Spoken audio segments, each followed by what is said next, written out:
எல்லாருக்கும் வணக்கங்க. இது WDC செடிங்களுக்கு ரொம்ப பயனுள்ள மைக்ரோபியல் சொல்யூஷன் தான் இது. கிச்சன் வேஸ்ட்டை சீக்கிரமாக மக்க வைக்க பயன்படுது. ஆர்கானிக் கார்டனில் நல்ல யூஸாக இருக்குது. இதில் நல்ல நுண்ணுயிர்கள் இருக்கும். மண்ணை ஹெல்த்தியாக வச்சுக்கவும் செடிங்களோட க்ரோத்தை இம்ப்ரூவ் பண்ணவும் உதவுது. 1 லிட்டர் தண்ணிக்கு 5 ml 10 ml வரைக்கும் ஊற்றி ஸ்ப்ரே பண்ணலாம். காய்கறி கழிவுக்கு மேலே ஸ்ப்ரே பண்ணும்போது ஒரு வாரத்தில் மக்க ஆரம்பிச்சிடும். 45 நாளில் நல்லாவே மக்கி கம்போஸ்ட் ஆயிரும். லேசான ஈரப்பதம் இருக்கணும். நம்ம அந்த மாதிரி ஸ்ப்ரே பண்ணும்போது கொஞ்சம் ஈரப்பதம் இருக்கணும். நிழலில் இருந்தால் அது தானாகவே வந்துடும். அது வெயிலில் இருக்கும்போது வெயில் கொஞ்சம் கம்மியாக இருக்கிற இடத்துல போட்டால் தான் கம்போஸ்ட் ஆகும். அதனால் லேசான ஒரு ஈரம் இருக்கணும். வாரத்தில் 2 தடவை கிளறி விட்டால் வேகமாக கம்போஸ்ட் ஆயிரும். இலைகள் மீது ஸ்ப்ரே பண்ணும்போது இலைகள் பச்சையாகவும் ஹெல்த்தியாகவும் வைக்க உதவுது. இலைகள் ஷைனிங்காகவும் இருக்கும். ஃப்ளவர் வர்றது, காய் இதெல்லாம் வர்றதுக்கு அந்த சின்ன சின்ன குட்டி குட்டி கிளைங்கள்லாம் வர்றதுக்கு உதவுது. காலையில் இல்லாட்டி சாயங்காலம் மட்டும்தான் ஸ்ப்ரே பண்ணணும். வெயிலில் கண்டிப்பாக ஸ்ப்ரே பண்ணக்கூடாது. 3 வாரத்துக்கு ஒரு முறை ஸ்ப்ரே பண்ணால் போதும்.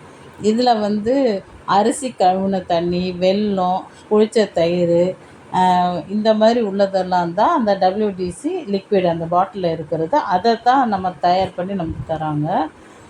நாம் வீட்டிலையே பண்ணலாம். வேஸ்ட்டான தயிர், மாவு, வெல்லம் இந்த மாதிரி எல்லாம் அரிசி கழுவுன தண்ணி எது வேஸ்ட் இருந்தாலும் இந்த மாதிரி குப்பையெல்லாம் சேர்த்து நான் இப்போ அந்த குப்பையெல்லாம் பெருக்கி ஏற்கனவே அதில் வேஸ்ட்டு மாவு எல்லாம் இருக்குது. அதுக்கு மேலே தான் நான் WDC ஸ்ப்ரே பண்ணுறேன்.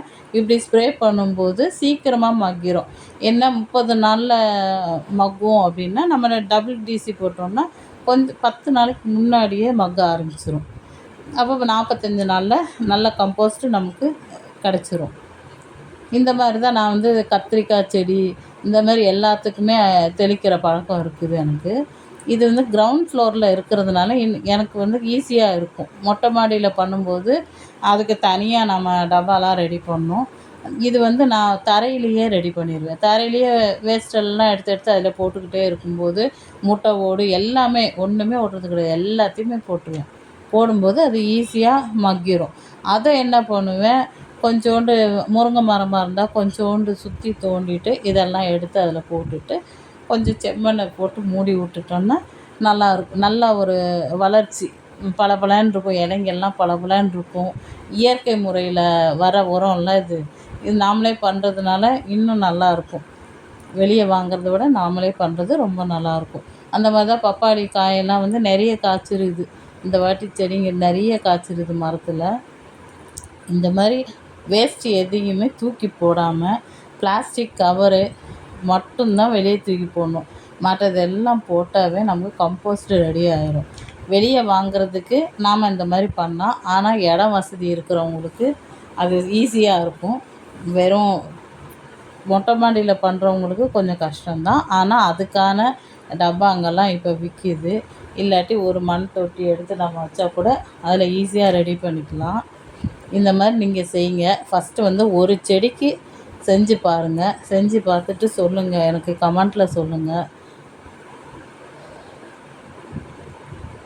இது மாதிரி பயனுள்ள கார்டனிங் வீடியோஸ் பார்க்க சேனலை சப்ஸ்கிரைப் பண்ணிக்கோங்க. அடுத்தடுத்து இன்னும் ஒவ்வொரு சூடோமோனாஸ், பாஸ்போபாக்டீரியா அந்த மாதிரி உயிர் உரங்கள்லாம் பற்றி ஒவ்வொன்றா சொல்லுவேன். நீங்கள் கேட்டுட்டு சப்ஸ்கிரைப் பண்ணிக்கோங்க. தொடர்ந்து அப்போ தான் வீடியோக்கள்லாம் வரும்.